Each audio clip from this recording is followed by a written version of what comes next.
陛下，我在这里！文姬，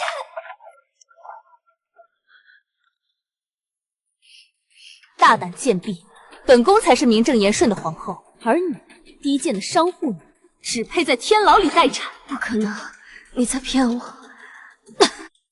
陛下答应过我，只要我倾尽谢家财力助他上位，他会立我为后的。睁大你的狗眼看清楚，这是皇上的亲笔手谕，下令屠你谢家满门，鸡犬不留。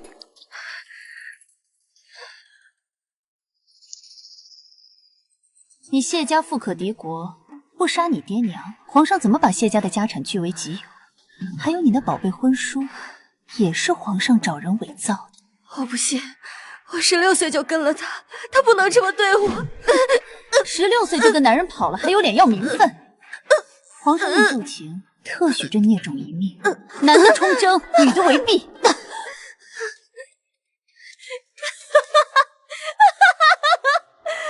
裴怀瑾，你屠我满门，杀我双亲，我谢清微若有来生，定要让你血债血偿！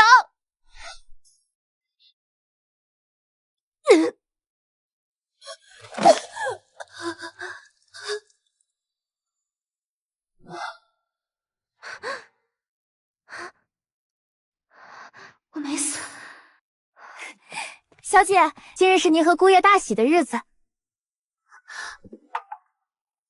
你怎么流了这么多汗？我竟然回到了裴怀瑾用假婚书骗我成亲的这一点。裴怀瑾，我要把你加注在我谢家的痛千倍百倍的还回去。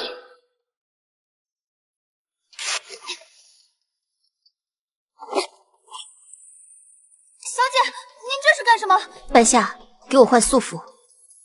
小姐，我想要复仇，想要护住谢家，就绝不能让裴怀瑾篡位为帝。我要嫁太子，民女谢清微，叩见皇上。上一世太子体弱多病，裴怀瑾密谋多年，寻得一名八字极阳的女子送入东宫。没过多久，这当朝太子便薨了。这一世，我要亲手捏碎你的痴心妄想。太子的病症若无转机，你后半辈子便要在东宫守寡。你当真愿意嫁过去冲喜？陛下有所不知，民女曾与太子殿下有过一面之缘，自那时起，民女便对太子心生爱慕。今生若是有幸能伺候太子殿下，是民女的福气。你出身商贾，按祖制做太子正妃。民女不求排场，只求能陪在太子身边，为殿下祈福挡灾。皇上，臣推演星象，必须寻一八字极阳的女子冲喜，方能保全太子无虞。这位谢家女的生辰八字完全契合啊！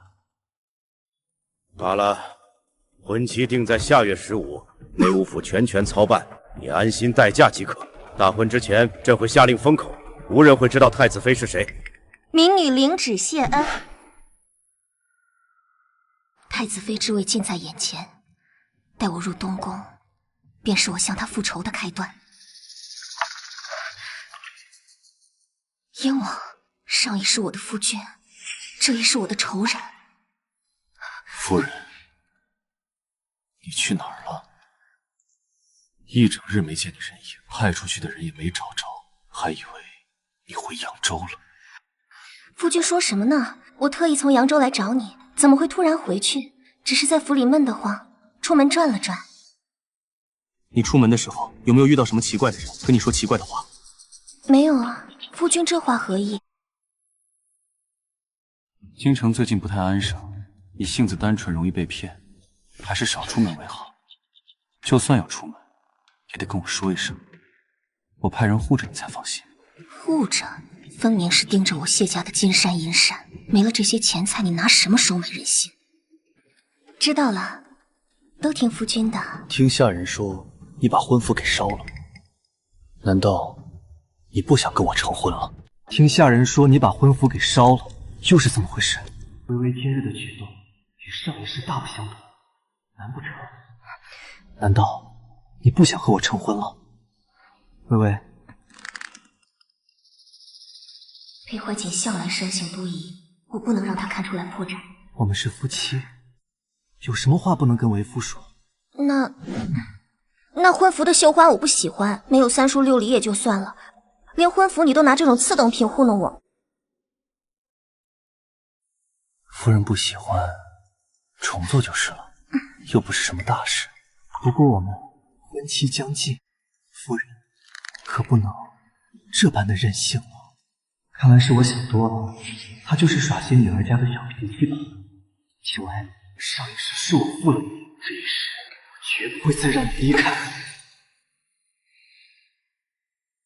你先回去，新婚之夜我给你准备了惊喜。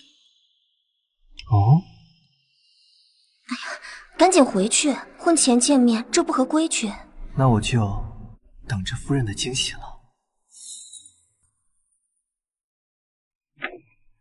小姐，小姐，你可回来了，担心死奴婢了。我没事。小姐，你为什么要去接皇榜啊？你不是要跟怀瑾公子成婚了吗？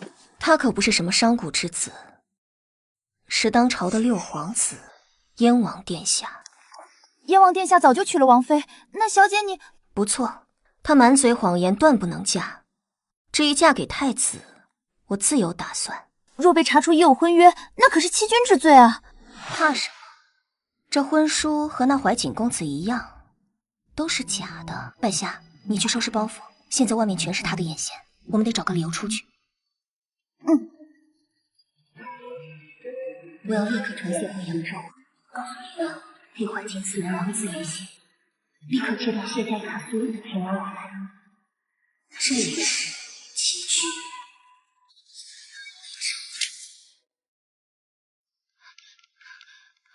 王妃，别院那边传来消息。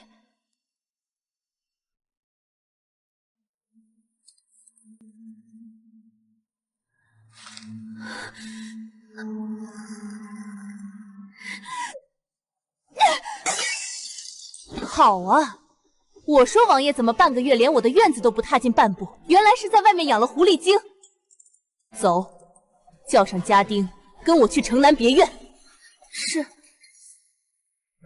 前世裴怀瑾千方百计地阻止燕王妃知道我的存在，这一世我偏不让她如愿。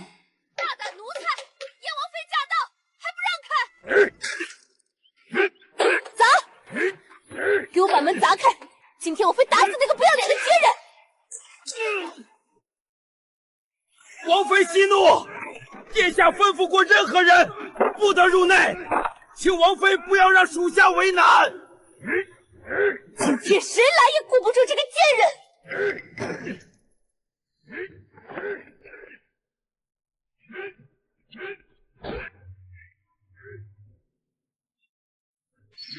小姐这招真是高明。嘘，别打草惊蛇，咱们快走。殿下，王妃带了10几个家丁护院去了城南别院。什么？王妃怎么会知道？快去城南别院！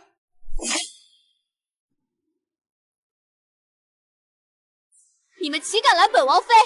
还不让开！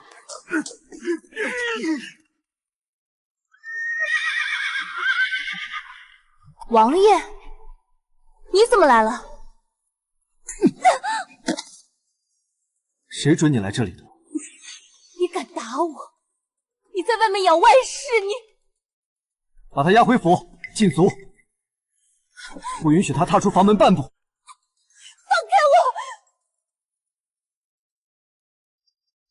我！薇薇，你在吗？薇薇，关于外面那个女人，我可以解释的。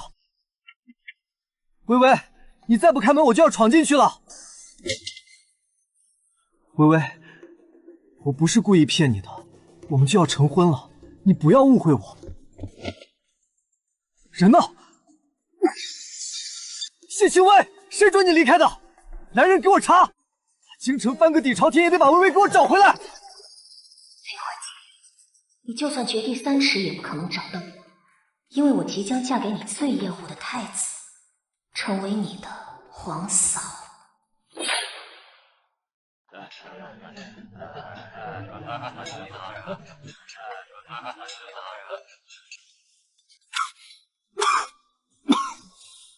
太子，过了今日的大婚冲喜，你的身子定能大好。太医开的补药可有按时服用？回父皇，儿臣一直按时服药，今日只觉精神百倍，定不负父皇恩典。上一世陪我有着病秧子早早就病死了，太子大婚冲进的时间也不对，到底是从哪一步开始？一切全乱了。回殿下，京城里咱们的人都搜遍了，还是没找到。加派人手，继续找，务必给我找到。吉时已到，迎太子妃入殿。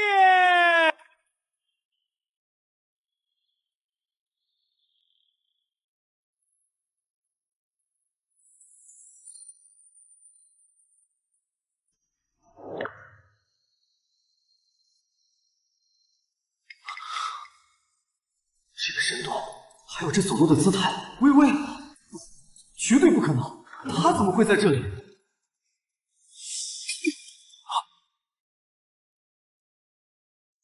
老六，大庭广众之下，你这般失魂落魄的冲撞太子妃，成何体统？父皇恕罪。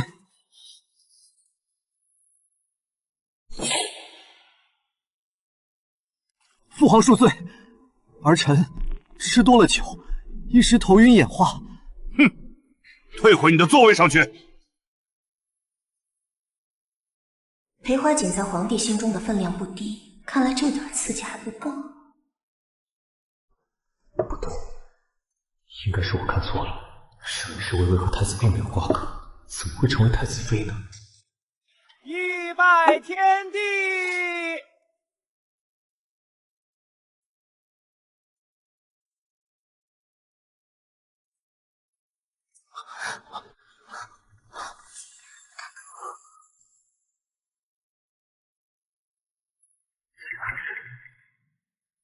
真的是他，谢清微。上一世他分明跟太子没有关系，为什么会成为太子妃？不行，我不能冲动。父皇已经无路，如今现在才合适。多年在朝堂的筹谋必将毁于一旦。裴怀瑾，你果然还是这般自私切腹，在你心里，终究是皇位和权势最重。既然你不肯彻底发疯，那我就再添一把火。殿下当心身体，臣妾扶您站稳，莫要让父皇担心了。微微出身商贾，不可能是太子妃，也许是声音像而已。若她真的是太子妃，那么只有一种可能，她也出生了。往后你便是东宫太子妃，东宫一切内务皆由你做主。是，儿臣定不会辜负父皇嘱托。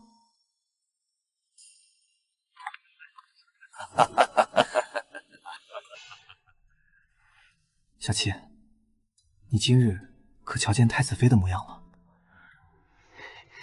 阎王殿下，下官听闻这太子妃是民间的一个商户女，京城里都传说这商户女样貌极为粗鄙，可不是嘛？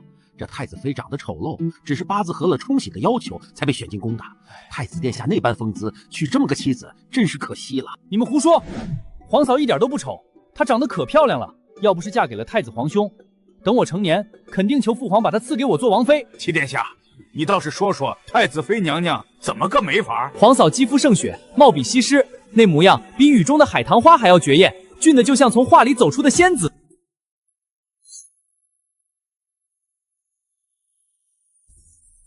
小七，皇嫂是哪家小姐啊？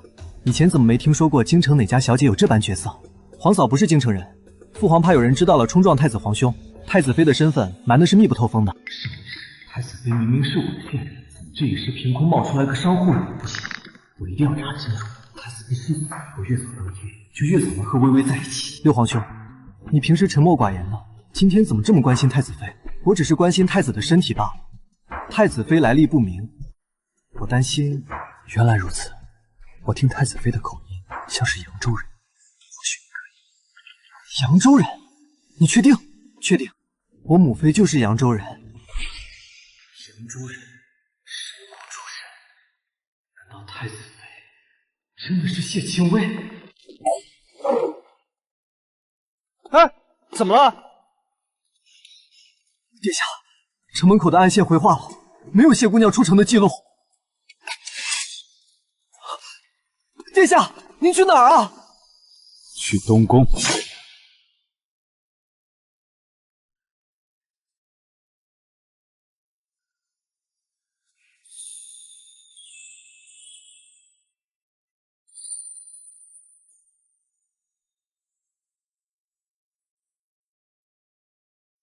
臣妾见过太子殿下。免礼。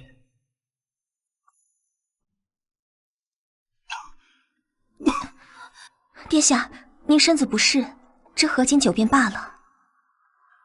反正姑也活不了多久了，戒与不戒，又有什么区别？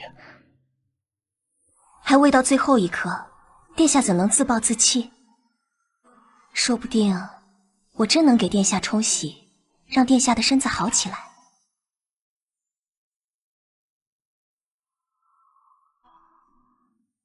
姑没想到你竟是这般开朗，你可知大魏祖制？依据祖宗礼法，若姑死后你无所出，便要为姑陪葬。殿下快呸呸呸！你是千岁，您是不会死的。臣妾不仅是为了自己，更是为了这黎民苍生。您要是去了，这皇位可就落在小人手里了。此话怎讲？快拦住他！这里是东宫重地。燕王殿下，此乃东宫重地，今日太子殿下大婚，您持剑擅闯，是要造反吗？滚开！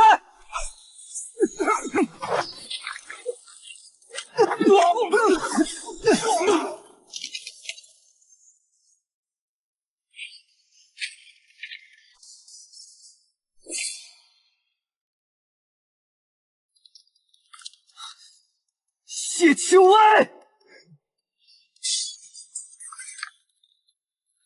阿六，你放肆！这是姑的新房，你发什么疯？皇兄息怒，臣弟在前面多饮了几杯，醉得厉害。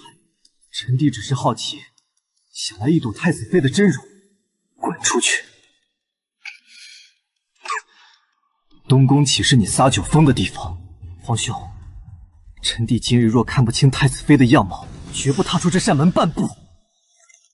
裴怀瑾，既然你非要找死，我就成全你。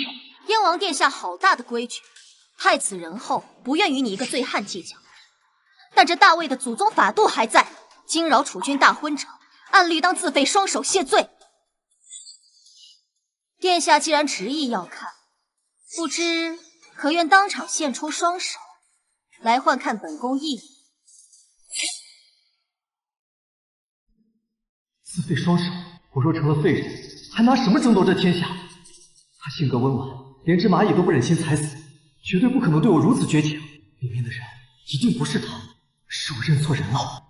这臣弟唐突了，臣弟这就告退。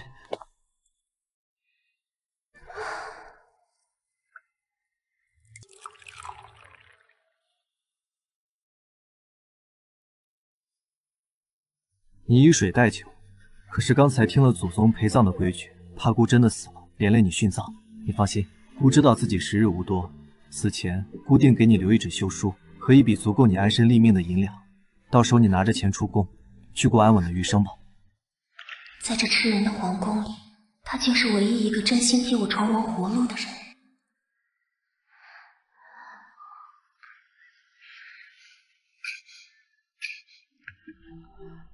夜深了，可以歇息吧。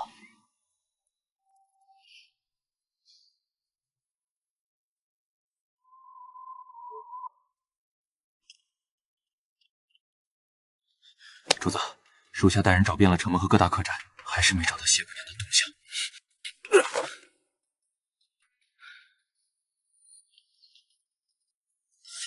半夏，谢清辉的贴身丫鬟怎么会在这里？里面的太子妃真的是微微？微微，不会让她碰你的。不管前世今生，全是属于我的。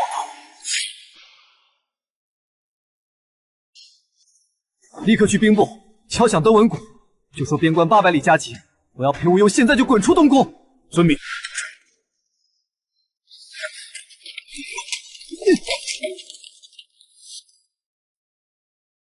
殿下当心身体，不知可愿当场献出双手，来换看本宫一眼？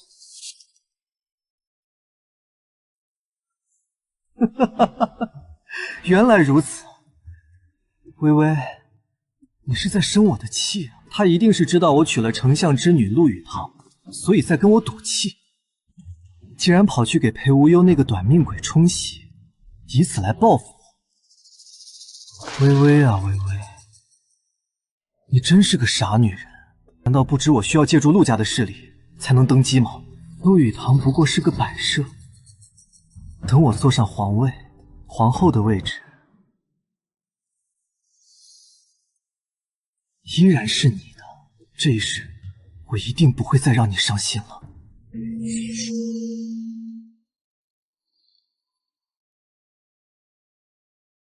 裴无忧中毒已久，活不了几天了。等你成了寡妇，解了气，还不是要乖乖回到我身边？明日宗亲觐见，我们很快就会再见了。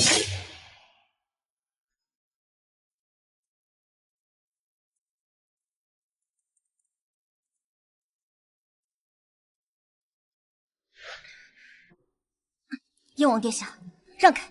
微微，气撒够了吗？撒够了就跟我回去。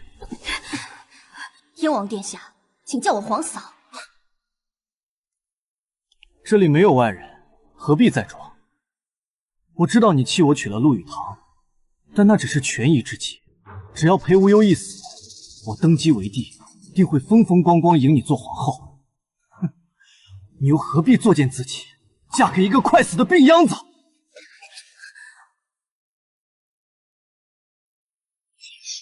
放开他！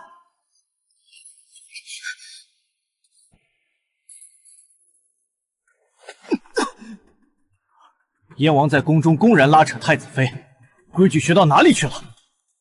臣弟只是在此偶遇谢皇嫂询问几句。皇兄常年服药，身体虚弱，切莫为了这点小事动怒，伤了根本。孤的身体与燕王无关。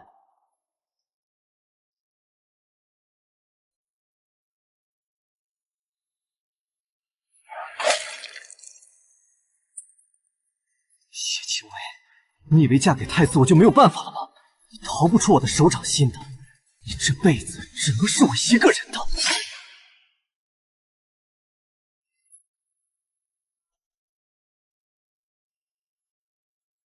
微微，你这气性也太大了。既然你非要守着那个快死的病秧子来气我，那我就帮他早点解脱。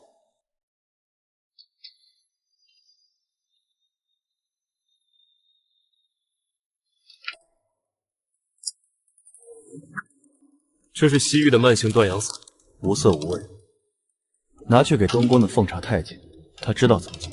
属下遵命。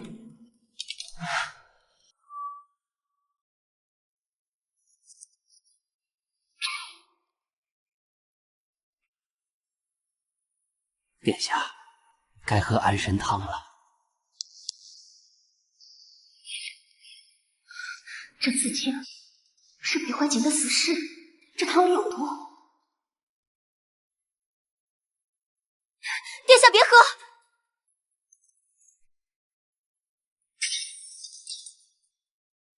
殿下赎罪，奴才不知太子妃突然冲过来，奴才再给您盛一碗。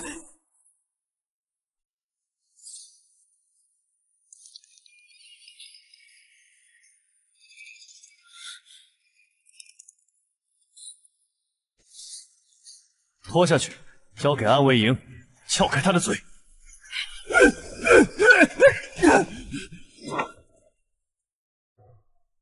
禀太子、太子妃，燕王府送来请柬，明日是燕王妃生辰，邀太子妃过府一叙。怎么样？前脚刚在汤里下毒，后脚请柬就到了。燕王府如今是龙潭虎穴，你若是不想去，姑给你推了便是。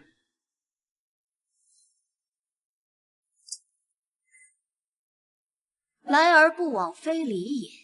既然燕王急着找死，这鸿门宴，臣妾去送他一程。密室里挂着的全都是太子妃的画像。哼，太子妃有一个养在别院的贱人还不够，现在又去招惹太子妃，咱们王爷还真是多情啊！王妃，别人那个也就算了，这位可是太子妃。太子妃怎么了？就太子那病病歪歪的样，指不定哪天就……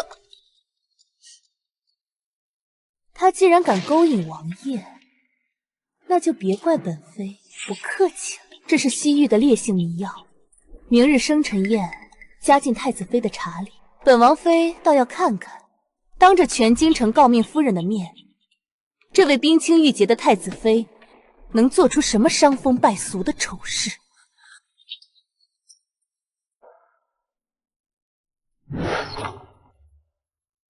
王爷，属下查实，王妃打算在宴席上给太子妃下药，并安排了人手在后园偏房等候，准备当众捉奸。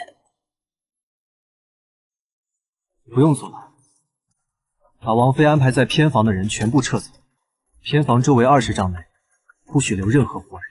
遵命。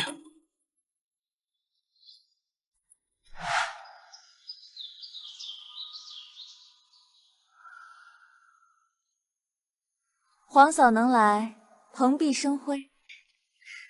这杯茶是王爷特意从云南寻来的贡品，雨堂特意给皇嫂备的。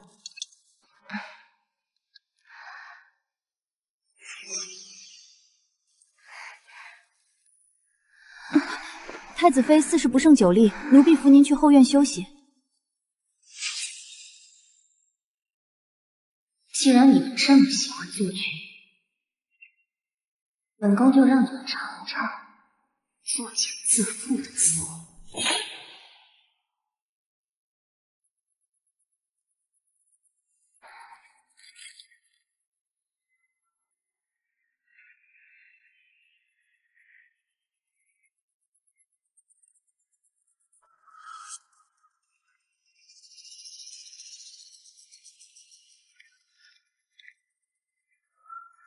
这是催发迷药的药引，微微，很快你就是我的人了。太子妃，这么喜欢下药，那就自己尝尝吧。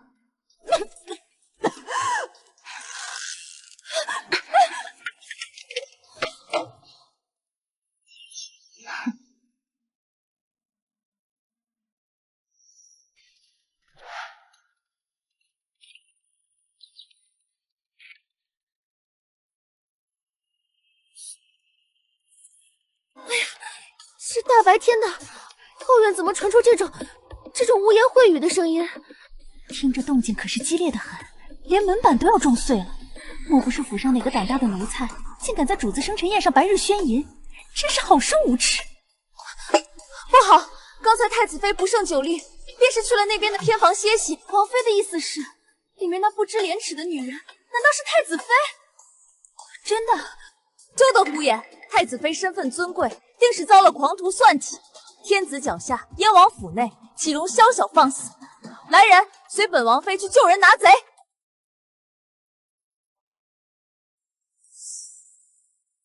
光天化日，竟敢在王府秽乱皇家清誉！来人，给本王妃把门砸开，营救太子妃！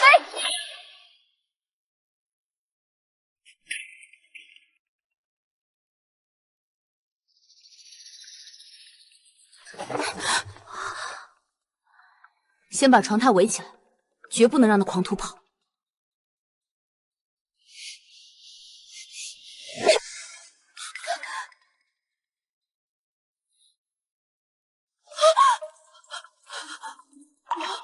王爷，怎么是你？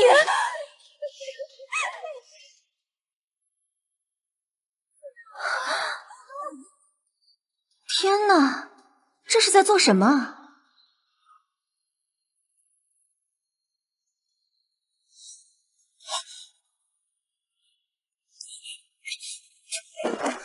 微微，我是清白的，是有人下药陷害我。王妃饶命！奴婢也不知道是怎么回事，是太子妃，都是她陷害奴婢的。自己做出这等丢脸的事，还敢攀咬太子妃？燕王府这是什么规矩？这贱婢竟敢暗下迷药，混乱王府！来人，给我拉出来，就地杖毙！闭嘴！放开我！闭嘴！闭嘴！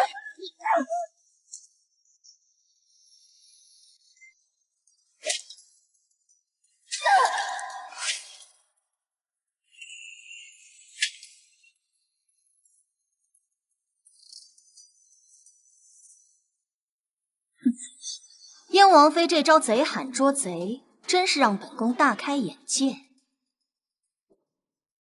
这王府的闹剧，本宫看够了，回宫。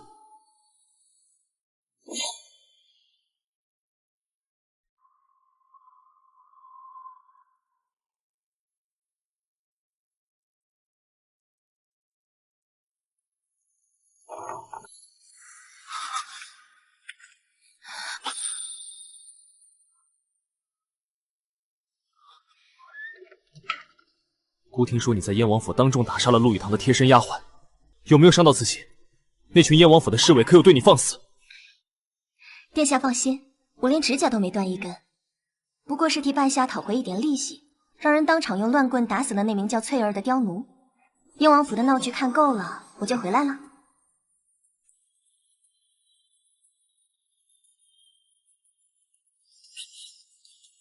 下次这种脏了手的事，让顾德安维去办。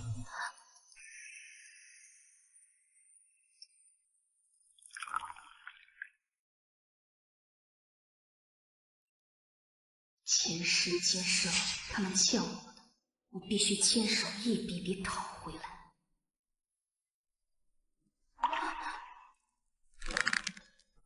别再一个人涉险。蠢货！你看看你干的好事，不仅没算计到他，反而让他在燕王府当众杀人立威，本王的脸都被你丢尽了。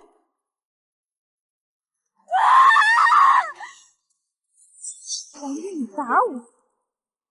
明明是谢清微那个贱人欺人太甚，他当着我的面杀我的人，你不仅不帮我，还怪我！你是不是心里还惦记着那个贱人？你给我闭嘴！若不是你自作聪明，还能借题发挥。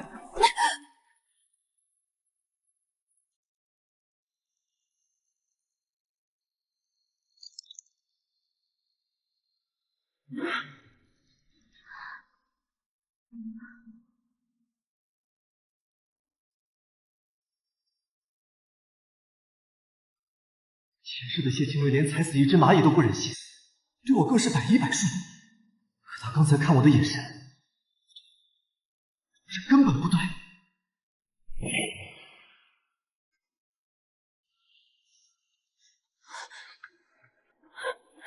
姑母，谢清微简直欺人太甚！他不仅仗势当众打杀我的丫鬟，竟还将这绣着王爷私印的贴手手帕塞给王爷，企图秽乱宫闱。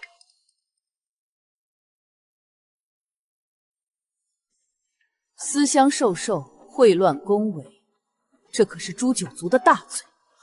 姑母，明日就是皇家家宴，您一定要替雨堂做主，当众匹夺他的太子妃之位，让他下大狱。蠢货，他现在可是上了皇家御蝶的东宫正妃，私下动他只会落太子口实。明日太和殿家宴，皇亲国戚皆在，本宫要当众甩出这方帕子。本宫倒要看看众目睽睽之下，太子拿什么保一个水性杨花的贱人。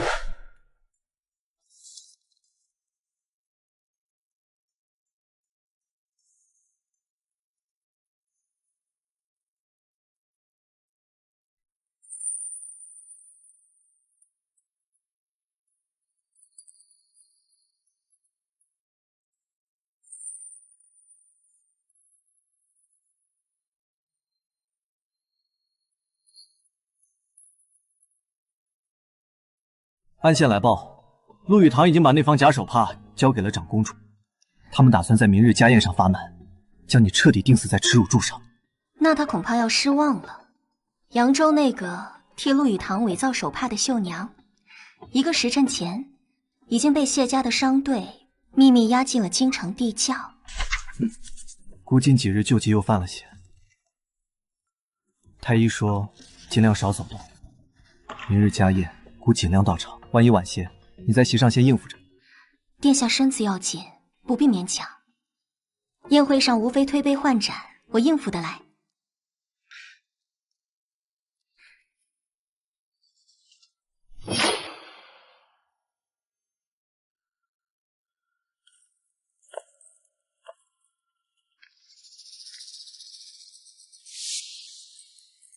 哟，太子妃这身凤冠霞帔真是耀眼。只可惜飞上枝头的野鸡终究不是凤凰，过了今晚，不知你还有没有命穿这身衣服？燕王妃若是眼疾犯了，就去治。本宫能不能穿这身衣服，轮不到你一个亲王。皇嫂，长公主手里握着什么，你我都清楚，那可是杀头的死罪。你现在若是肯向我低头服软，待会儿在大殿上，本王或许还能替你求求情，保你一条命。燕王殿下什么时候学会关心皇嫂呢？是你的戏路越来越宽了，还是觉得本宫好糊弄？恕不奉陪。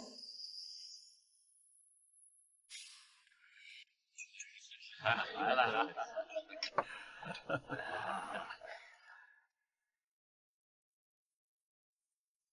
长公主驾到！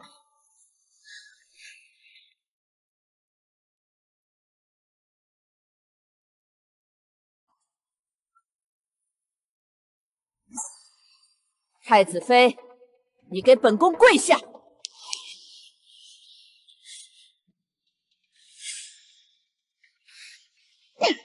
你这不知廉耻的毒妇，拿着绣了燕王私印的贴身物件私相授受，毁乱宫闱的铁证在此，你还有什么话可说？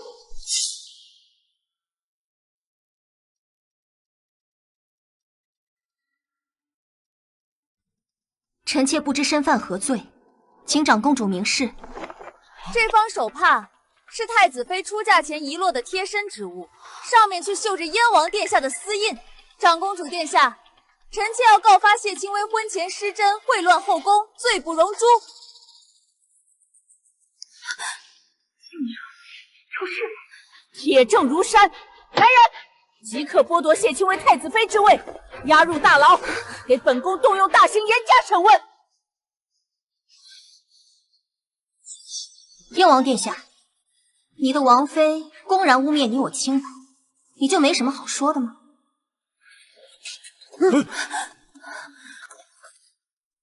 长公主息怒，这信物上的私印确实是侄儿的，是去岁皇嫂上香途经山路时遗落在草丛中，被我偷偷拾取4颗印记。这一切全是我一厢情愿，求长公主只惩罚侄儿一人。姑母别听他狡辩，若真是单相思，谁会将带有男子私印的帕子贴身携带？这分明是两人幽会的信物。燕王殿下看似揽罪，实则是将私相授受的罪名彻底定死在本宫身上。你说你单相思拾取旧物，那你倒是说说，帕子上的绣线为何是京城独有的冰蚕丝？本宫出阁前远在扬州，如何能持有京城绣线所制之物？是我偷偷找人绣的。皇嫂，你打我骂我都好，不要再激怒长公主了。好一招以退为进，用痴情做绳索，将我彻底逼入死地。我如今没有实证在手，仅凭一具冰蚕丝无法扭转局面。够了！来人，给本宫打！就在这太和殿上，用廷杖往死里打！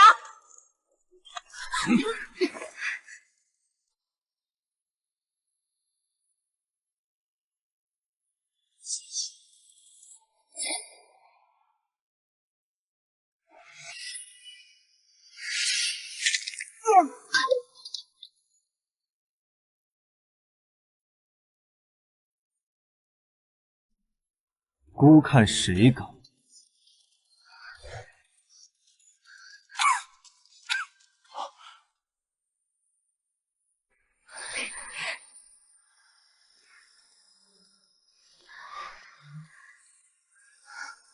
交给我。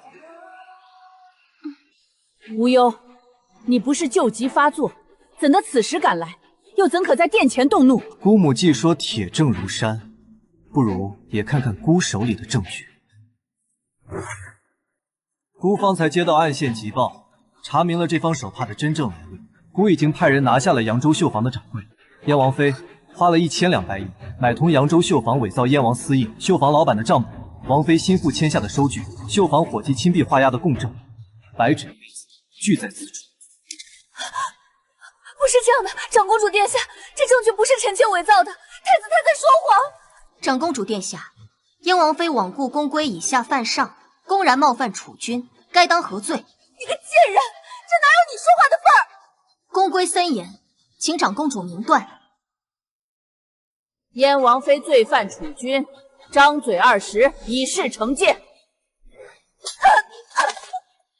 废物，这点事都办不好，燕王前日刚在王妃生辰宴上饥不择食，今日又跑来攀咬孤的正妃，莫不是得了失心疯？燕王殿下，这方手帕既然是你私藏的念想，不如今日就当着长公主的面，一口一口的把它咽下去，本宫既往不咎。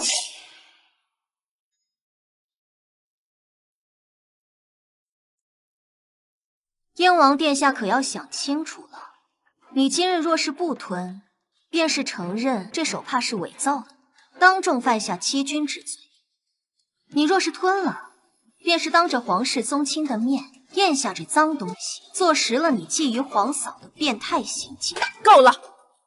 堂堂亲王在大殿之上吞食赃物，皇家颜面还要不要了？燕王府即日起封府1月，任何人不得进出。燕王妃构陷储君正妃，罚俸1年。近日宫中戾气极重，明日护国寺将开启皇家大佛会，太子与太子妃随本宫一同前往，在佛前诵经祈福。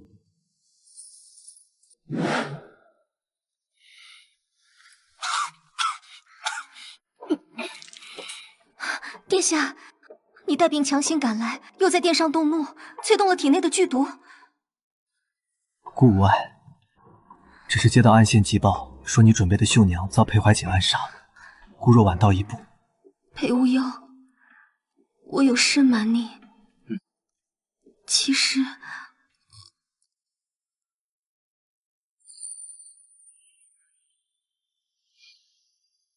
没关系，想说了再说。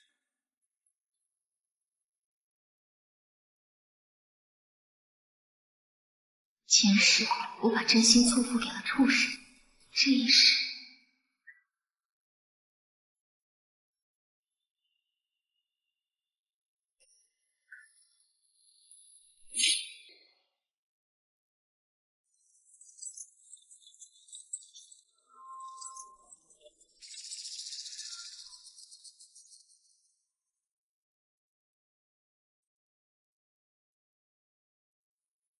出来吧，躲躲藏藏的像什么样子？姑母恕罪，侄儿本该避府思过，但听闻护国寺山路崎岖，侄儿担心姑母身体，还请姑母宽恕。本宫听闻这护国寺的佛祖最是灵验，就好好在这里静心思过。姑母说的是，佛祖不仅看人心，更看因果。作恶多端的人，即便烧再多香，也挡不住报应临头。他居然来了，看来神医还在护国寺。山路崎岖，青薇，你若是累了，本王这就命人抬软轿送你去禅房。老六，孤的太子妃，孤自会照看。你若是闲得没事做，不如去大殿跪满3000遍经文，为父皇祈福。裴无忧，这病入膏肓的废人，还能护他多久？这一世不仅要你的命，还要青薇心甘情愿的回到我身边。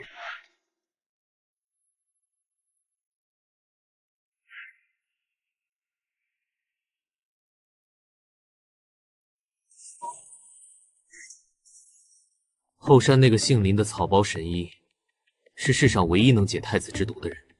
记住，本王不要他死，我要你们先打断他的腿，把他囚禁起来。等裴无忧毒发垂死之际，本王要用这神医的命去和谢青薇换一世情缘。属下领命。但这几日太子妃似乎也在派人打听后山的消息。太子妃，他怎么会知道神医的事？难道他也是重生了？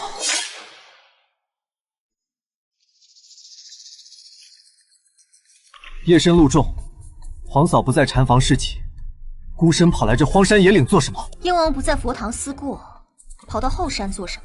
微微，你明明知道我是被冤枉的。燕王殿下想申冤，怕是找错人了，让开。你直奔后山，可是为了寻找隐居在此的神医。是又如何？本宫的事与你何干？神医隐居在此的事，连父皇都不知道。你一个扬州商户女，怎么会未卜先知？除非你早就经历过这一切，你也带着前世的记忆，对不对？他果然也是重生。燕王殿下这几天是被长公主吓出癔症了吗？动宫的暗卫网遍布天下，查出一个大夫的行踪有何稀奇？皇嫂掩饰的真好。大雪封山，你为了给我求药，在这后山跪了整整3天。你的膝盖落下了严重的病根，阴雨天便痛不欲生。今夜风寒，你敢说你的膝盖不痛？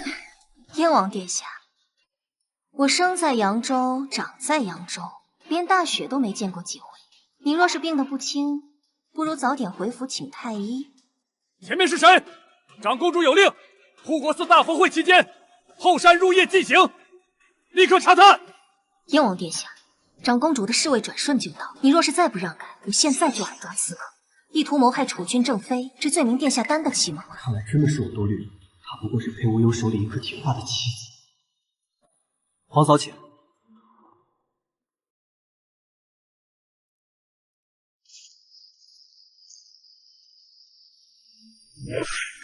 主子，就这么放太子妃去见神医了？万一太子真的得救，神医性格古怪，我们直接去抓。万一他宁死不屈，反而断了裴无忧的生路，让他去求。等他把神医请出来，你们就在下山的必经之路时劫走。裴无忧得到解药，必死无疑。属下领命。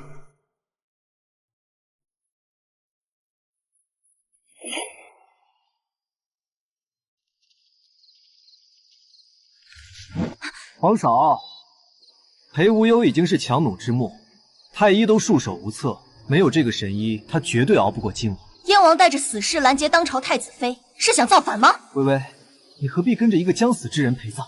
只要你肯低头，回到我身边，把神医留下，我可以当今晚什么都没发生过，以后我照样保你一世荣华。燕王未免高兴得太早了，你真以为殿下病入膏肓了？你这话是什么意思？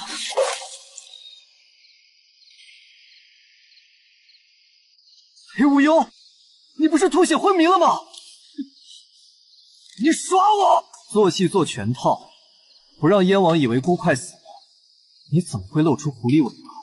裴怀瑾，今日就是你的死期！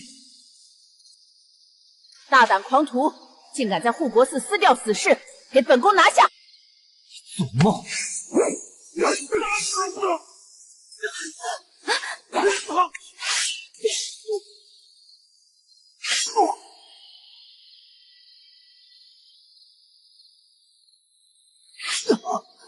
姑母，侄儿听闻后山有异动，特来查探，正遭遇这群不明身份的刺客伏击，还好太子和太子妃没事，不然侄儿万死难辞其手。既然燕王受了伤，来人，送燕王回禅院，严加看管。好一个断尾求生，为了自保，连自己最得力的心腹都能毫不犹豫的宰了。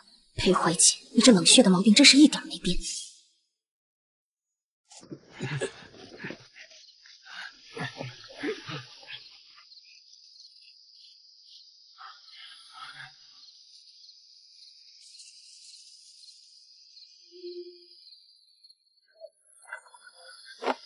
老夫隐居在此，还是被你们这些权贵惊扰了。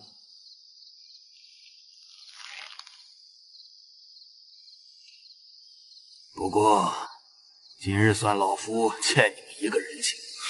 殿下，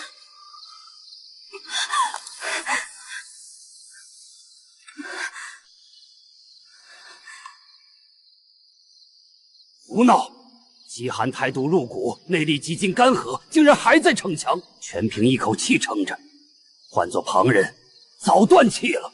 神医，求您救他！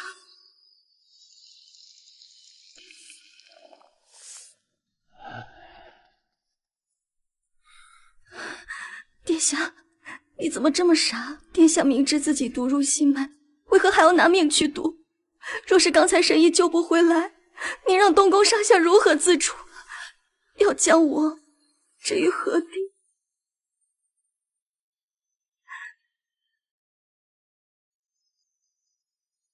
姑若不狠一点做这个局，怎么能彻底打消燕王的疑心？又怎么能护得住你？吐血昏迷是假，引君入瓮是真。好一个裴无忧，你真是让本王刮目相看！主子，太子身边的那个老头已经查实是失踪多年的药蛊神医，有他在，太子的胎毒恐怕能解。我们要不要去查那神医的软肋？查过了，神医的儿子儿媳带着一个小孙女，就隐居在山下的南溪镇。派人去南溪镇把他的儿子儿媳杀了，小孙女活着带回来。本王要拿捏他的命脉，让他亲手送裴无忧上路。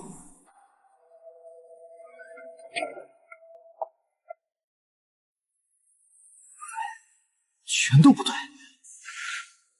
他怎么会知道我会出现在哪里，还提前设下埋伏？谢清微，你也是重活一次的，对不对？带着前世的记忆，所以你要报复我？不，不信。说你真的记得一切，我就不信你一点破绽都不露。前世也是这样的大雨天，家破人亡的圣旨送到，我跪在雨里求他，却只换来一只假婚书。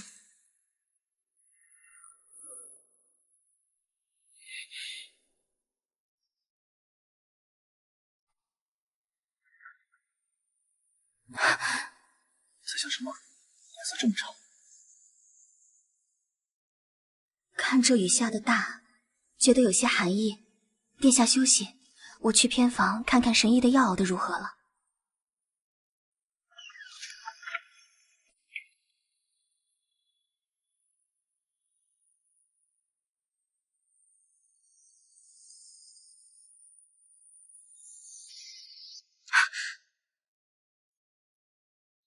燕王殿下，长公主不是下令将你严加看管了吗？区区几个侍卫而已，还能拦得住本王吗？微微，这里没有外人，你还要跟我装到什么时候？你没有前世的记忆，为何能处处抢占先机？是不是因为我这一世来晚了一步，让你受了委屈，你才负气选择了裴无妖？燕王伤了手臂，连脑子也糊涂了，请让开。微微，我昨晚做了一个梦。我梦见了一段属于我们的前世，在梦里，我登基为帝，本想立你为后，可陆家手握重兵，逼着我对谢家下了杀手。微微，你以为是我害了你，其实都是误会，我是真心爱你的。哼，燕王殿下的梦很精彩，你相信我了？不管那是梦还是真实发生过，既然在你的梦里，你纵容别人杀了我全家，那么伤害就已经造成了。如果那个梦是真的，不论原因如何，我们之间就是血海深仇。谁杀了我父母，我绝不会放过。我还要回去陪伴太子。谢清微，既然你不肯回头，那就别怪我心狠手辣。裴无忧，回京之日便是你的死期。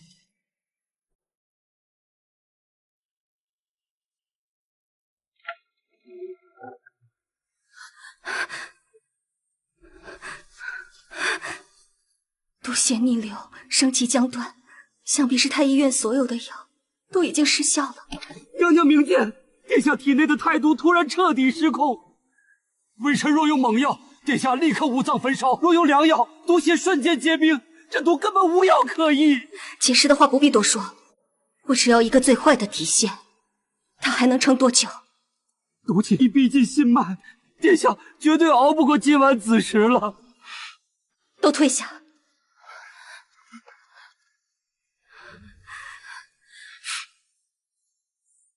去西厢客房，把神医立刻请过来。娘娘，那老头刚才收到一个带血的包裹后，就疯疯癫癫的，见谁骂谁。微臣怕他一发疯，冲撞了殿下呀！殿下命都快没了，还怕什么冲撞？还不快去！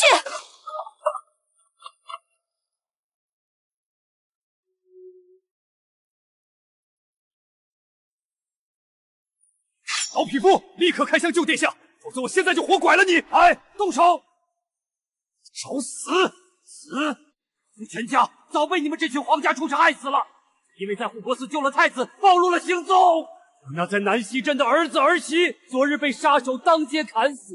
我那刚满5岁的小孙女被他们抓走，只送来这一只带血的血。你们都是害我家人的帮凶！老夫今天若是救他，死后有何脸面去见我儿子儿媳的冤魂？老夫就在这看着他死。裴怀瑾带着前世的记忆，我早该想到他绝不会跟东宫硬碰硬。他算准了裴无忧毒发的日子，提前按下毒手，掳走神医至亲。把刀放下。娘娘，这老头疯魔了，他根本不打算救殿下。你给我退下。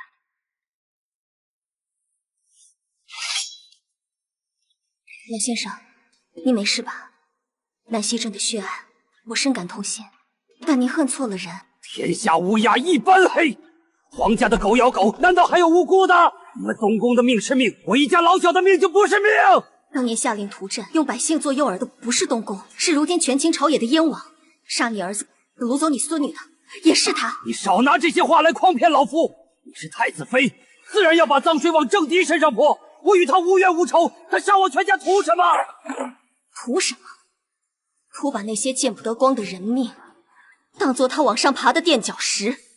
他所谓的仁义，全是用无辜者的白骨堆出来的。顺我者昌，逆我者亡。这十里坡的暗牢，就是你们这群不识抬举之人的归宿。燕王在城外十里坡有一处用来藏匿死士和人质的地下暗牢，你的孙女必定就被关在那里。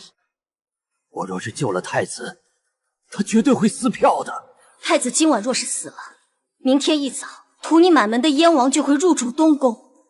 您难道想用太子的死给您真正的仇人铺路吗？那我孙女怎么办？只要救活太子，我会派人踏平燕王的死事业，把您孙女全虚全影的接回来。好，我救太子。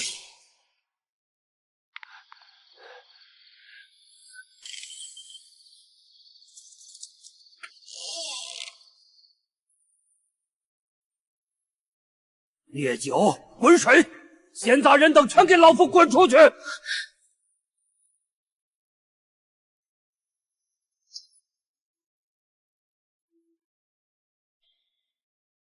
按住殿下，毒素反扑极强，殿下会因剧痛产生痉挛。裴无恙，你给我睁开眼！燕王就等着你死，你要把这大魏江山拱手相让。你若今天认了输，你半生心血便全成了别人的踏脚石。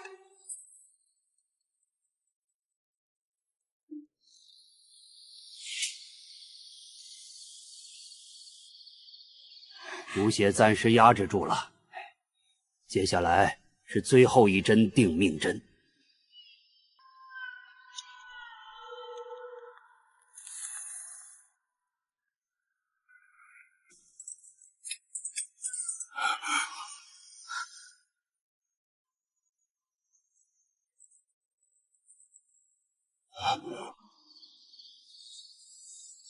老东西，燕王殿下有令，你若是敢救活太子，你那5岁的小孙女今晚就会没命。沈姨，你的孙女我已经派人去救了，你还有什么顾虑？相信我。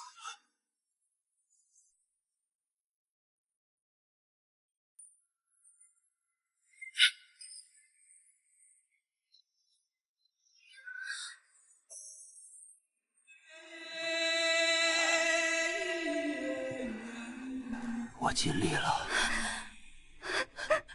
殿下，你醒醒！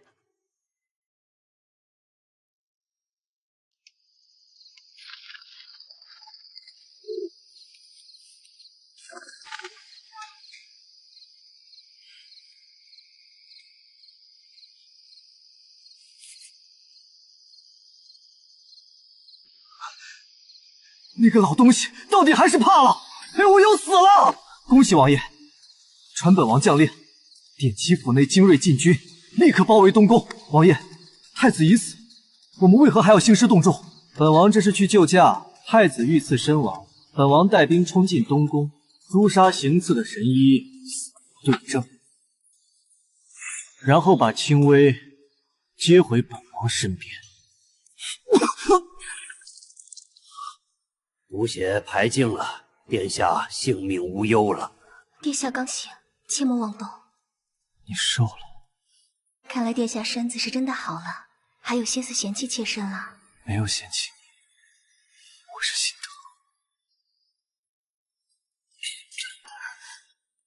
疼。多亏了神医，是神医妙手回春。多谢神医，此次救命之恩，孤必定。行了，我什么都不要，只要能救回来我的小孙女。神医放心，东宫的暗卫已经赶过去了。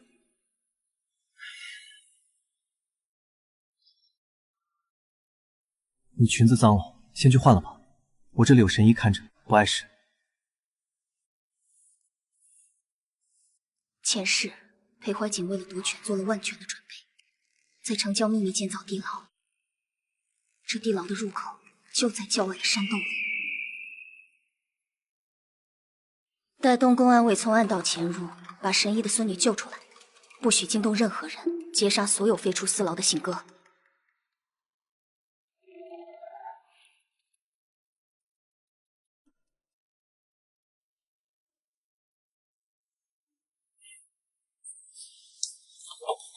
娘娘，燕王打着救驾的旗号，带着大批禁军砸开了东宫大门，朕王请殿杀来。来得真快，殿下歇息，外面的事我来处理。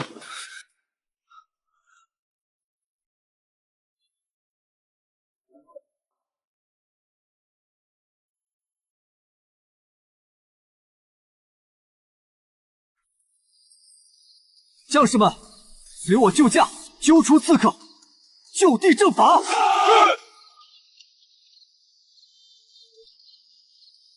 燕王殿下深夜带兵闯入东宫，口口声声喊着救驾，不知是要救谁的驾？皇嫂，臣弟听闻有刺客混入东宫，谋害了皇兄。这太监莫不是刺客的同党？燕王消息真是灵通，不过你的这枚棋子传回去的消息似乎不太准。定是这江湖骗子毒害了太子。来人，把他拿下！老匹夫，你若是不如实招来，受何人指使，你南溪镇的小孙女立刻就会身首异处。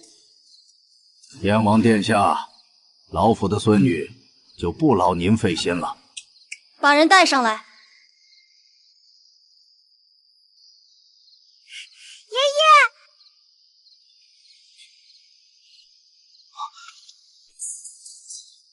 不可能！别庄明明有重兵把守，你怎么可能？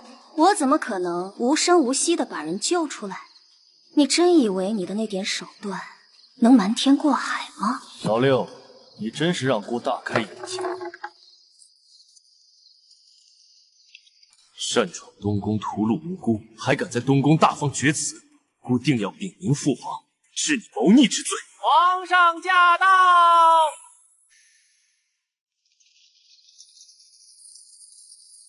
无忧，你终于大好了。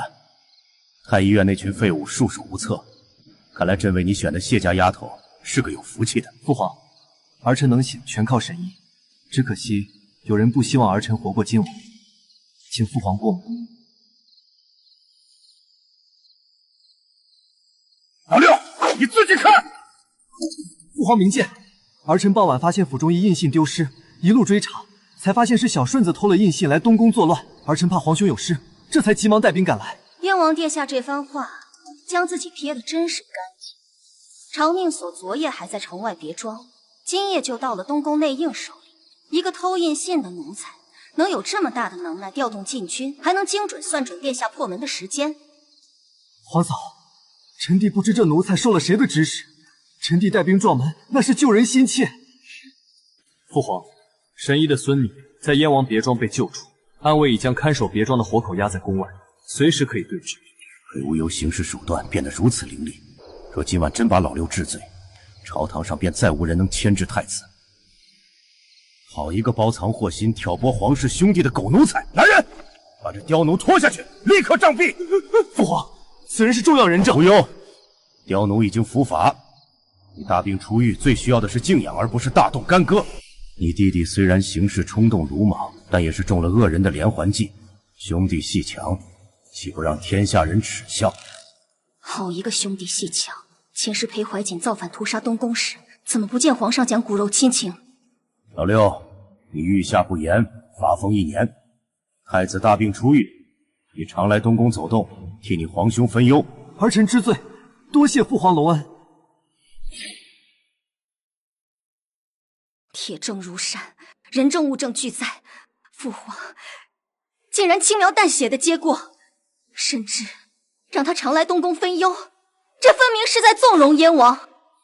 姑这位父皇精通帝王平衡术，他怕姑病好之后权势过剩，所以留着老六这把刀悬在姑的头顶，制衡东宫。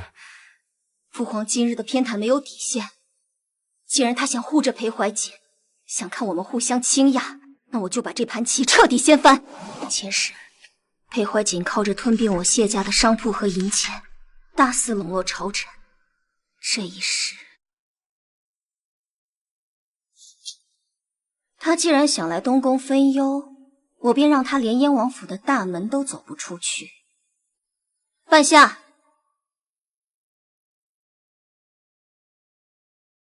传信给扬州总号，立刻切断京城所有燕王名下钱庄的资金拆借，同时放出风声，就说燕王府亏空拿不出银子，明日一早派人带头去他的钱庄挤兑提现。还有他在黑市囤的那批劣质官盐，把底价砸穿，全部抛售，我要让他一文钱都拿不到。你切断他的财路，他必定狗急跳墙，找朝中那些依附他的官员借钱填补亏空。我就是要他去借，等雪球滚到填不上的时候，那些拿不到钱的官员就是第一批反咬他的人。裴怀瑾，你欠我一笔一笔的收回来。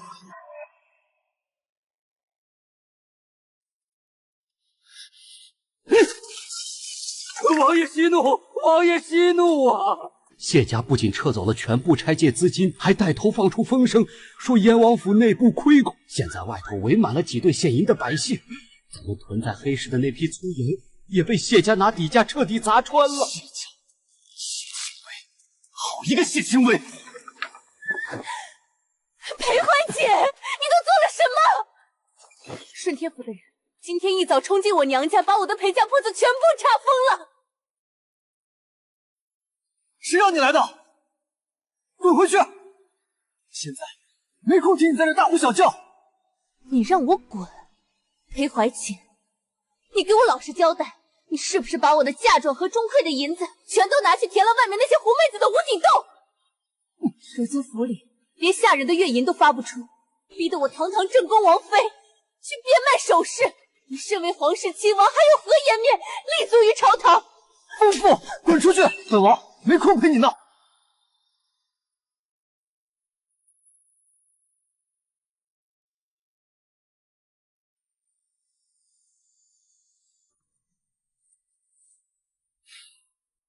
秦薇，今日老六上朝，可是给满朝文武演了一出绝佳的好戏。哦，殿下大病初愈，怎么也有兴致看戏了？老六今日是顶着额头上一道极深的血印子站在大殿上的，伤口连药布都没包住，还在往外渗血。血印子，看来燕王妃也是个性情中人。御史台那帮言官向来闻风而动，笔锋比刀子还利。今早足足上了10几道折子，弹劾他宠妾灭妻，有辱斯文。父皇在龙椅上气得直接把砚台砸在了老六的脚下，当着百官的面将他骂了个狗血淋头。狗咬狗的戏码，倒是省了我们亲自动手。姑发现，只要老六倒霉，你就会发自内心的感到开心。殿下觉得我不该开心吗？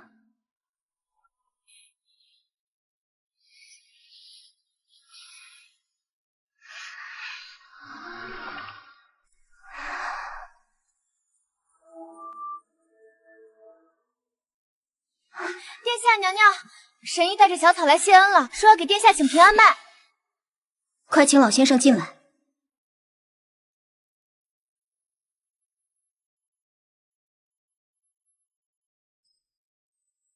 老先生免礼，孤能捡回这条命，全靠先生。草民今日来请脉，有一件关乎殿下生死的大事。殿下体内的寒火噬心散已解，但在排出的毒血中，草民发现殿下体内还蛰伏着另一种极其隐秘的慢性毒。神医，到底是什么慢性毒？此毒名为枯骨欢，乃是西域100年难遇的秘药。它不会立刻要人性命，而是一点点熬干人的气血，最后让人枯槁而死。此毒在殿下体内蛰伏，至少已有5年之久，而且此毒的原料极其罕见，只有大内深宫的最高规格贡品中才有可能掺入。5年前你刚刚挂帅，平定北疆叛乱，凯旋回朝。这5年来，你的所有饮食起居皆由内务府直接打理，能神不知鬼不觉给你下毒，还让你毫无防备的，只有天家无父子，故人诚不欺我。孤13岁上战场，为大魏江山出生入死，军功加身，华明功高震主，谋权篡位，终究还是等不及要亲手杀了孤。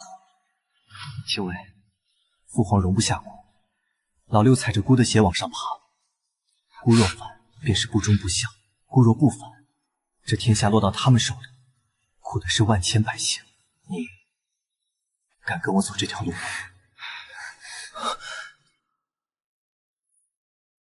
殿下要走，我便跟着。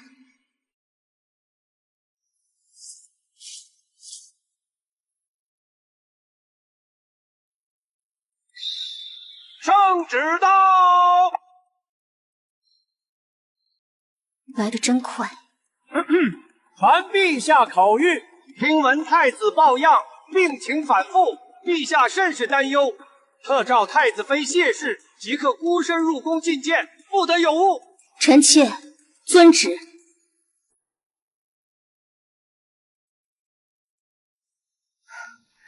臣妾叩见父皇。青薇啊，快起！太医院说太子病重，你日夜侍疾，辛苦了。照顾殿下是臣妾本分。无忧这孩子越大越不服管教，这几年是越发不爱惜自己身子了。如今他一病，朝局动荡，朕听说他体内的毒发作了。回父皇，臣妾无能，没有照顾好殿下的身子，让他贪凉以致毒发。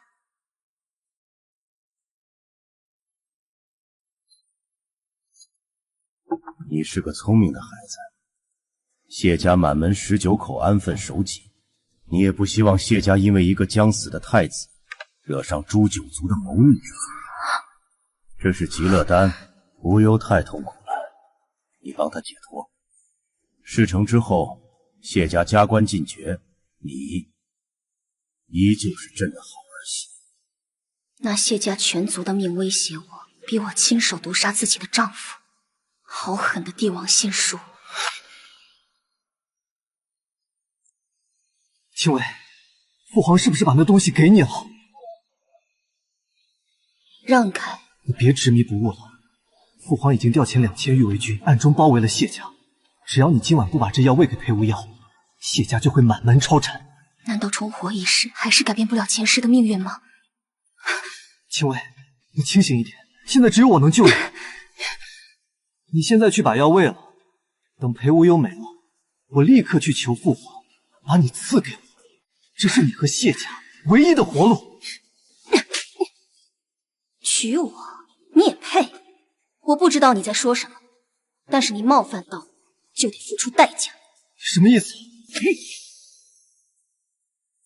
裴怀瑾，你的命先留着，这皇权倾覆的大戏才刚刚开始。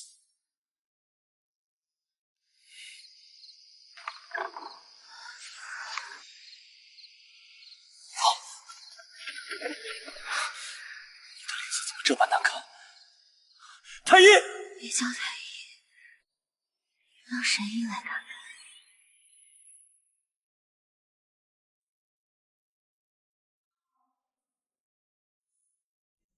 娘娘体内有苗疆子骨，此骨阴毒，一旦彻底扎根心脉，发作时无药可医。父皇竟敢用这等阴险手段对付我，这就去！陛下别去，御林军也已经围死了谢家，你现在持刀进宫，就是公然造反，反倒给了他废除杀人的由头。难道让孤眼睁睁看着你受着蛊毒之苦吗？殿下不可，你若是去了，便是公然撕破脸。魔骨在父皇手里，他正好以此要挟谢家满门，岂不是正中他的下怀？神医，我曾听闻，这苗疆子骨在尚未彻底扎根前，用施针之法，通过血液渡入另一个体内。可是真有此法？可这法子极其凶险，需将两人的血脉相连，施针逼迫蛊虫游走，稍有不慎，娘娘便会心脉尽碎。孤来替他承受，把蛊毒嘟到孤的身上。不行，你体内的胎毒刚刚拔除，身子承受不住这种反噬。至于人血，把燕王拖进来。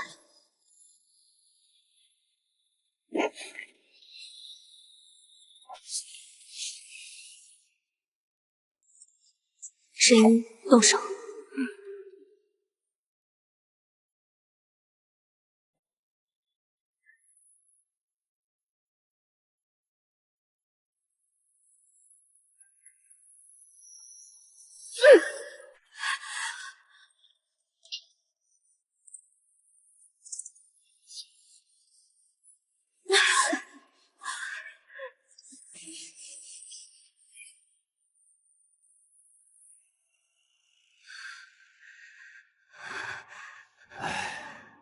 蛊毒已经全部进入燕王体内，阴谋诡计我们玩不过他们，倒不如反其道而行，把事情摆到明面上来。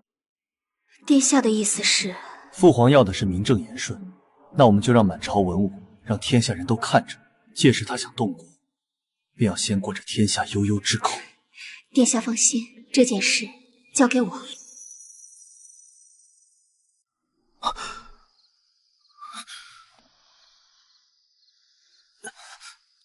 难道刚才和微微说话都是梦？来人！本王出去这段时间，四处可有异动？王爷，太子妃在午门外敲登闻鼓。什么？绿马！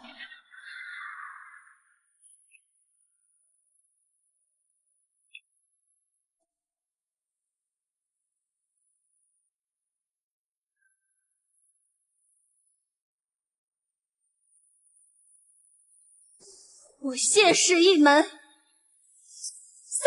忠良，上不负社稷，下不愧黎民。今夜禁军2000，铁甲为门。敢问陛下，谢家何罪，竟当此祸？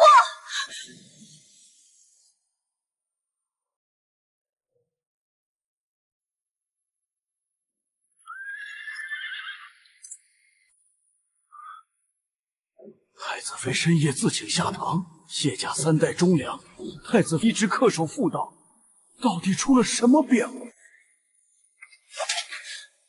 想了，你吞了蛊毒，谢家也被禁军包围，你救不了谢家，现在求我，是你唯一的活路。你再敢敲一下，我现在就杀了你！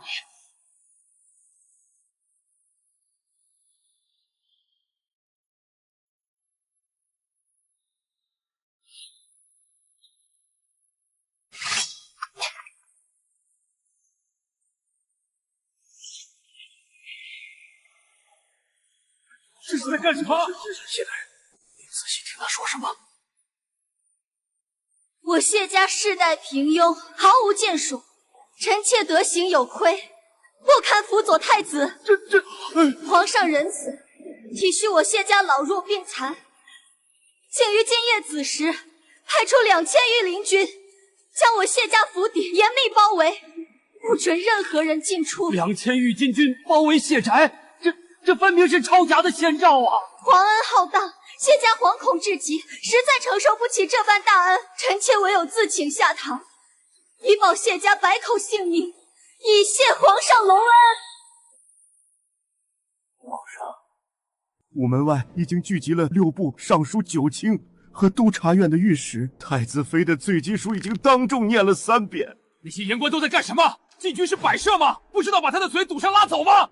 左都御史带着言官挡在前面，现在百官群情激怒，都在等皇上给个说法。若是强行拿人，恐怕会激起兵变。谢清微竟敢把这件事公之于众，是在用全天下的悠悠众口来要挟朕。苦心经营多年的人君名声，现在全天下的眼睛都盯着谢家。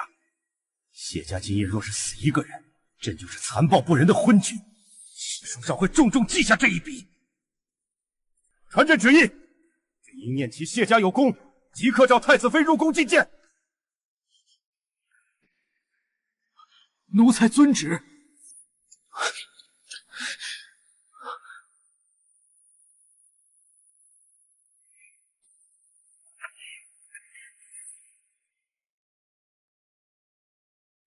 谢清微，你敲响登文谷，引来百官和商户逼供，你好大的胆子！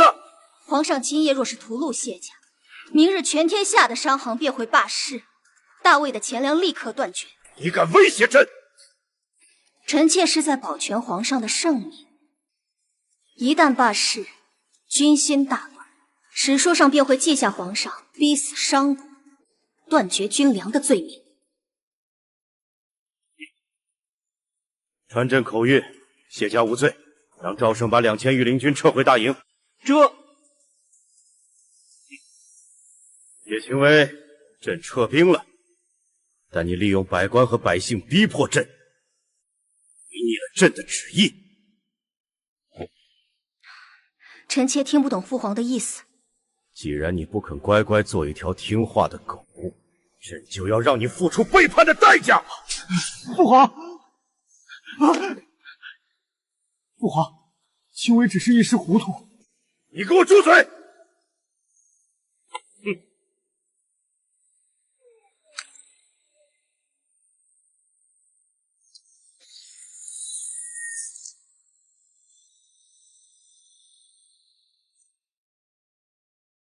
怎么没有发作？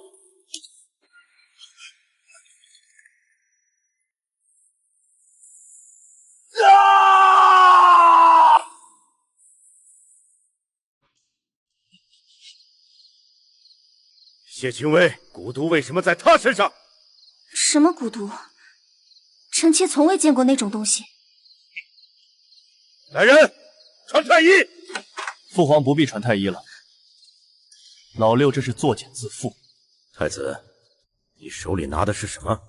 父皇，这是儿臣刚刚截获的密信和账册。燕王长期利用谢家的对头商号敛财，在京郊秘密招募私兵，囤积生铁打造兵器，意图谋反。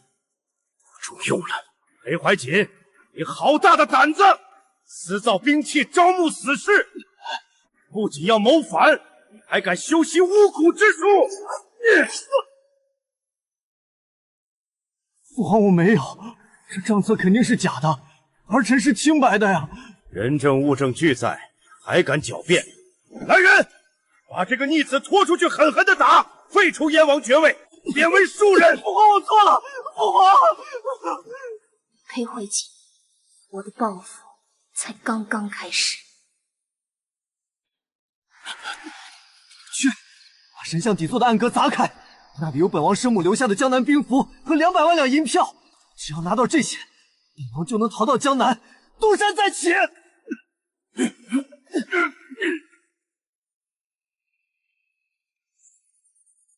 不可能，这绝对不可能！这块兵符是本王亲手放进去的，怎么会没有？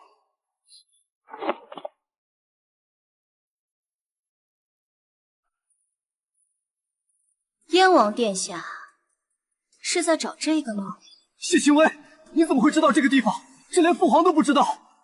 我做了一个梦，梦里你就是靠着这块兵符在江南起兵，踏着无数人的尸骨登上了皇位。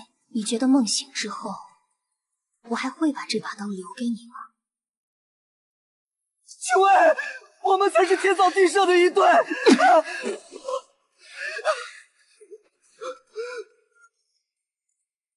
你把兵符给我，我保证以后后宫只有你一个女人。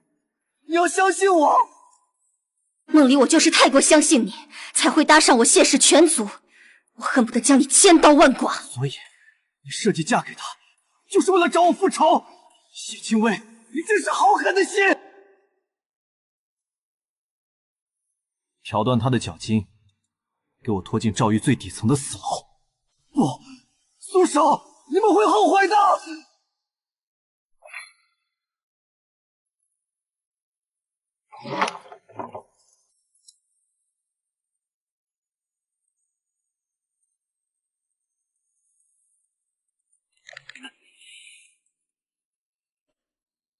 你来干什么？来看我的笑话？来看看大魏最骄傲的燕王梦碎的样子。我不服！明明老天给我重来一次的机会，我们这辈子应该坐拥江山，相伴到老的。为什么你会有以前的记忆？谢清微，是你变了，还是我从来就没有看到过你？因为你从来没有变过。你自私、多疑、贪婪，你以为自己手握先机，其实不过是被自己的欲望蒙蔽了双眼。留着你的命，是因为你还有最后一点用处。我这就去把父皇请来，让你们父子见上最后一面。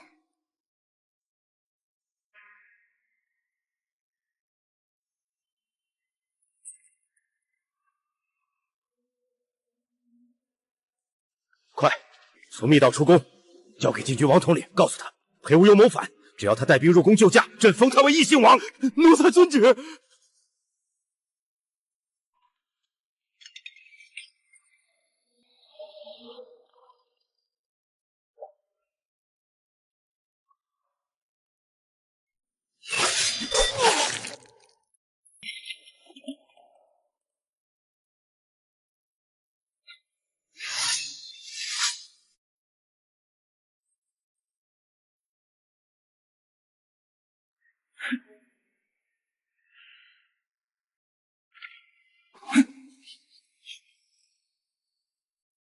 父皇，夜深了，这种写血书的把戏太伤人了。臣妾是特意来接父皇去一个地方。去哪儿？赵云。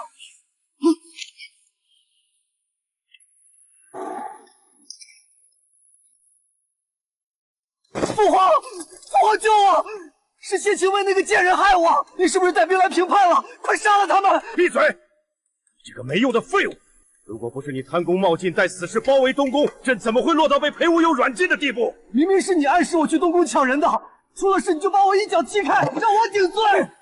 你还敢顶嘴？若不是你，朕还是天下之主，朕今天就亲手掐死你这个逆子！畜生，你疯了！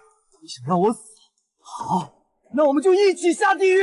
裴无忧，你以为你父皇是什么好东西？圣母孝贤皇后的死根本不是病逝，是他在安胎药里下了慢性前期毒，他怕你外加病权过重，亲手毒死了你的母亲。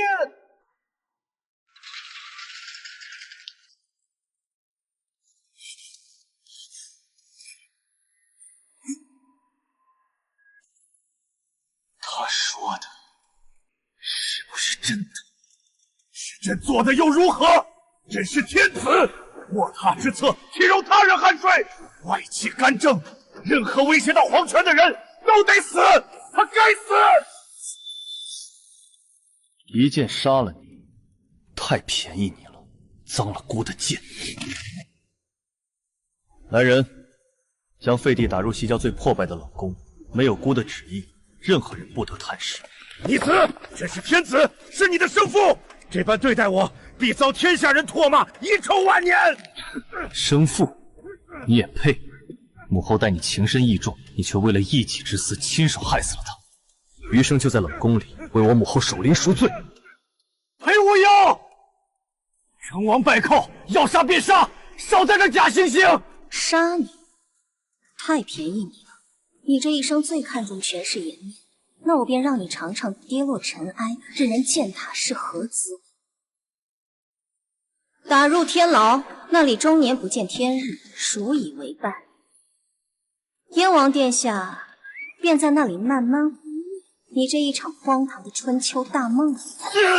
我谢清威，你这个毒妇，做鬼也不会放过你！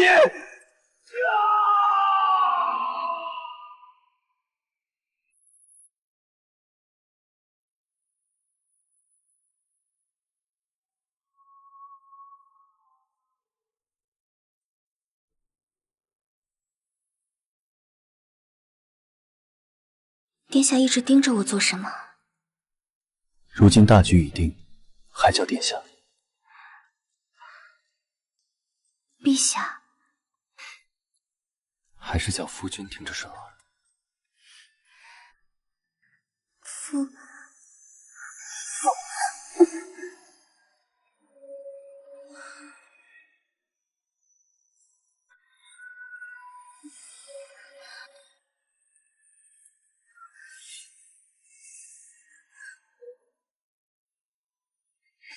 君。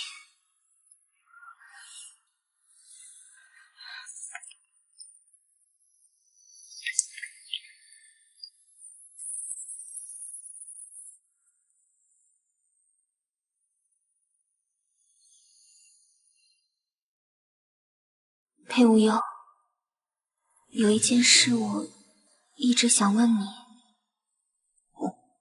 我对裴怀瑾的手段了如指掌，甚至步步紧逼。我对他有着莫名的深仇大恨，你一直都看在眼里。可你为何从来都不问我缘由？起初是不必问，你我是先成婚，后才慢慢知心的。那时我连自己明日是生是死都不知道，又凭什么去质问你的过往？可是，青薇，你很好，所以你从前经历过什么，又有什么要紧？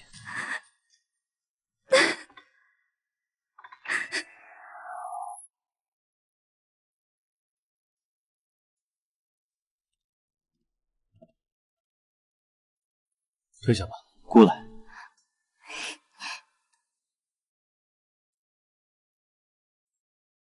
陛下日理万机，怎么有空来做这等小事？若是让朝堂上那些言官知道，又要写折子骂我红颜祸水了。这江山有一半是你挣来的，论功劳论才干，你都当得起。故敬你重你，与你出身商贾又有何干？当初一道圣旨把你我绑在一处，我只当是权宜，后来才知道是我占了便宜。陛下这话倒是难得的实在。陛下，如今新朝初建，后宫却只有皇后娘娘一人。为了皇家开枝散叶，绵延子嗣，臣等恳请陛下开启选秀，广纳后宫。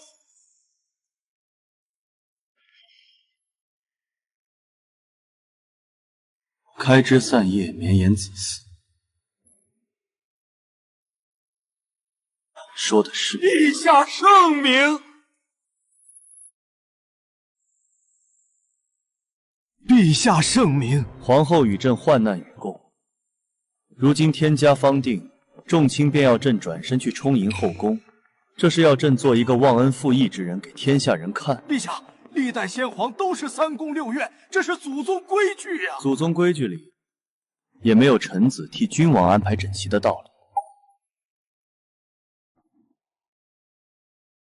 朕的后宫往后只有皇后一人，谁若再上选秀的折子，朕等当他公务太闲，告老还乡吧。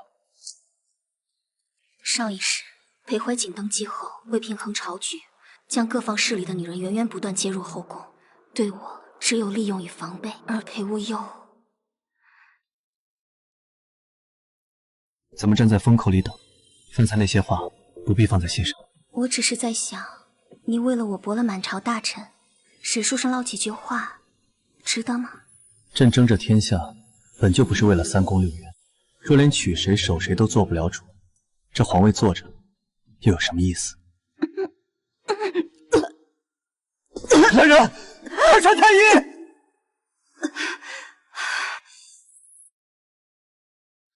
皇后怎么回事？是不是最近操持公务太过劳累了？需不需要用药材补补？需要什么你尽管开口。恭喜陛下，娘娘这脉象是喜脉，已经快2个月了。有喜了，故要做父亲了。上一世查出有孕时，我身在冷宫，无人知晓，无人来贺。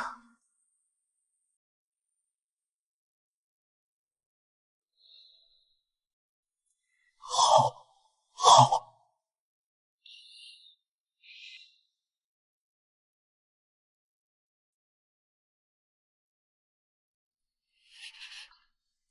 我的孩子，不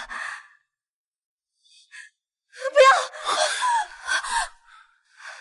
别怕，顾在。我梦见自己怀着身孕，被关在牢里，到处都是血，好冷。顾还在这儿。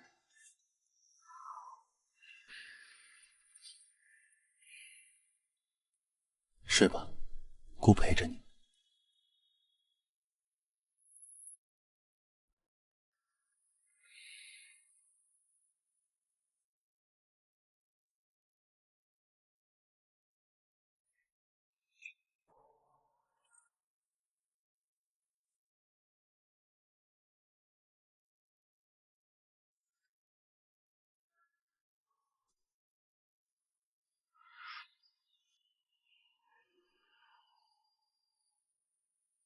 陛下，御膳房试过毒，太医一日3次请平安脉，你白日里那么多政务，回来还要守着我用膳，夜里我一翻身你就醒。旁人经手，姑不放心。姑这条命是从毒里捡回来的，亲眼看着，亲手试过，姑才安心。你若是有半点闪失，好，都依你。那扶我出去走走，消消食。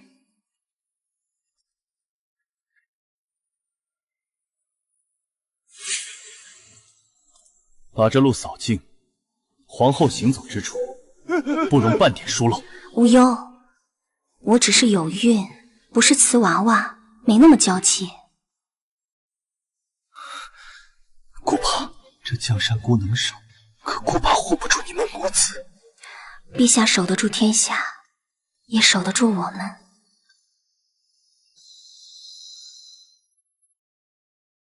娘娘，吉时快到了，今天是您正式封后的大日子，奴婢等会儿给您把这凤袍换上。慢些梳，不着急，这凤冠重得很，戴早了脖子酸。东西放下，你们都退到殿外候着，这里由姑亲自来。青薇，今日走上奈何殿，你便是姑昭告天下的皇后。这最后一书，姑来替你领。青薇，以前在东宫做太子的时候，姑从来没敢想自己能有成家立业、安稳度日的一天。外人都以为太子是储君，风光无限，可只有姑知道，先皇立姑为太子，根本不是出于器重。可你活下来了，而且成了天下之主。当所有人把你当成靶子的时候，是你用性命把我护在身后，能陪你从东宫的步步惊心走到如今的君临天下，是我此生最大的福分。你不再是那个随时会被当成弃子的太子，你现在有我。对，姑现在有你，是你给了姑一个真正的家。太医说他康健得很，平日里懒怠，今日倒是知道是个大日子，早早就醒了。往后这天下太平，姑与你一同看着。姑答应护你和孩子一世周全。好。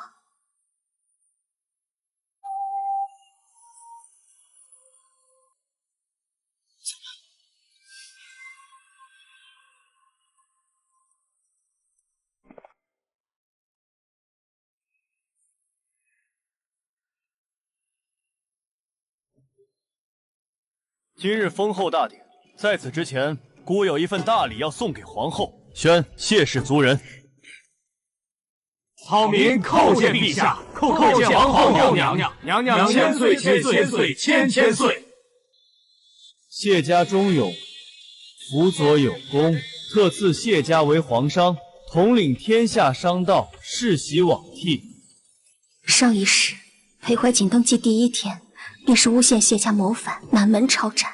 而这一世，我终于保全了整个家族，他们都还活着，完完整整的活在我面前。你说过，家人平安，夫妻和顺，就是你想要的日子。姑记着，往后有他们在，你不会不太。